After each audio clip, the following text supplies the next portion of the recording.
नमस्कार मित्रांनो, स्वागत आहे तुम्हा सर्वांचं महानोकरी एक्सप्रेस या आपल्या मराठी यूट्यूब चॅनलवर. तर मित्रांनो, शिक्षक भरती संदर्भातील आताच्या क्षणाची सर्वात मोठी बातमी. महाराष्ट्र राज्य परीक्षा परिषद पुणे यांनी तिसऱ्या टेट संदर्भातलं अत्यंत महत्त्वाची सूचना मित्रांनो पोर्टलवर टाकलेली आहे. ही सूचना नेमकी का टाकली बरं मित्रांनो? परीक्षा परिषदेने याच्या मागची नेमकी कारणं काय आहेत? आता नेमकी तिसरी टेट होणार आहे का? तर केव्हा होणार आहे? या संदर्भातील संपूर्ण माहिती मित्रांनो आपण या व्हिडिओच्या माध्यमातून समजून घेणार आहोत. तर लक्षात घ्या, पहिले नेमके महाराष्ट्र राज्य परीक्षा परिषद पुणे यांनी सूचना का टाकले, विद्यार्थ्यांना नेमके काय आवाहन केलेले ते आपण पहिले समजून घेऊ. सर्वात पहिली गोष्ट बघा मित्रांनो, हे परिपत्रक बघा. महाराष्ट्र राज्य परीक्षा परिषद पुणे यांनी त्यांच्या ऑफिशियल वेबसाईटवर टाकलेलं आहे. महाराष्ट्र राज्य परीक्षा परिषद पुणे शिक्षक अभियोग्यता व बुद्धिमापन चाचणी टेट परीक्षा 2025 प्रसिद्धी निवेदन. तर बघूया यामध्ये काय सांगितलं आहे त्यांनी. महाराष्ट्र राज्यातील सर्व स्थानिक स्वराज्य संस्था व खाजगी व्यवस्थापनाच्या शाळांमध्ये पवित्र व संगणकीय प्रणालीद्वारे शिक्षक भरतीकरिता शिक्षक अभियोग्यता व बुद्धिमापन चाचणी म्हणजेच टेट 2025 या परीक्षेचे ऑनलाईन पद्धतीने आयोजन मे व जून 2025 मध्ये करण्याचे नियोजित आहे. तरी पात्र उमेदवारांनी सदर परीक्षेबाबत आवश्यक ती पूर्वतयारी करावी असे आवाहन करण्यात येत आहे.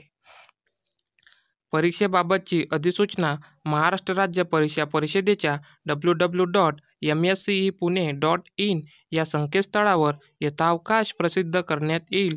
तेव्हा इच्छुक उमेदवारांनी वेळोवेळी सदर संकेतस्थळावर भेट द्यावी असे मित्रांनो या पत्रकामध्ये संपूर्ण माहिती दिलेली आहे. तर हे परिपत्रक बघून घ्या आणि जर अभ्यासाला लागले नसेल तर अभ्यासाला लागून जा.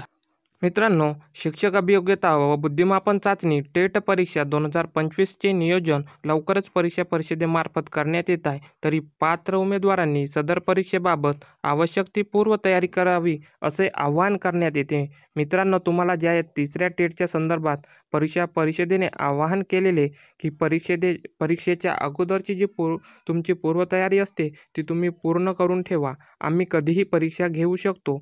यामागे मित्रांनो बघा, परीक्षा परिषदेचं म्हणणं काय स्पष्टपणे तुम्हाला महाराष्ट्र राज्य परीक्षा परिषद पुणे यांनी निर्देश दिले, सूचना दिल्यात की तुम्हाला अलर्ट केलंय की आम्ही परीक्षा केव्हाही घेऊ शकतो.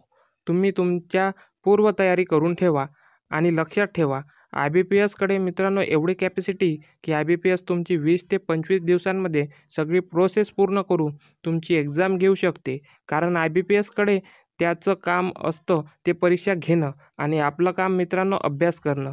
त्याच्यामुळे तुम्हाला महाराष्ट्र राज्य परीक्षा परिषद पुणेने अलर्ट करून दिले. मित्रांनो, मागच्या वेळेला बघा विरोध झाला होता. आता तुम्हाला या पूर्वतयारीसाठी मित्रांनो अलर्ट केले. तुम्ही आता या भरतीला विरोध करू शकणार नाही. तुम्ही आता जागे व्हा आणि मित्रांनो बघा, चांगल्या प्रकारच्या तयारीला तुम्हाला लागायचं आहे. मित्रांनो, यासाठी आपण आपल्या यूट्यूब चॅनलवर सराव प्रश्नसंच तसेच प्रिव्हियस इयर क्वेश्चन पेपरची प्रॅक्टिस घेणार आहोत. तर आपल्या चॅनलवर जोडून राहा. चॅनलवर नवीन आला असेल तर चॅनलला सबस्क्राईब करून ठेवा, जेणेकरून अशाच प्रकारची अपडेट आणि तुमचा सरावसुद्धा होत राहील. भेटूया पुन्हा अशाच नवनवीन व्हिडिओसोबत. तोपर्यंत धन्यवाद.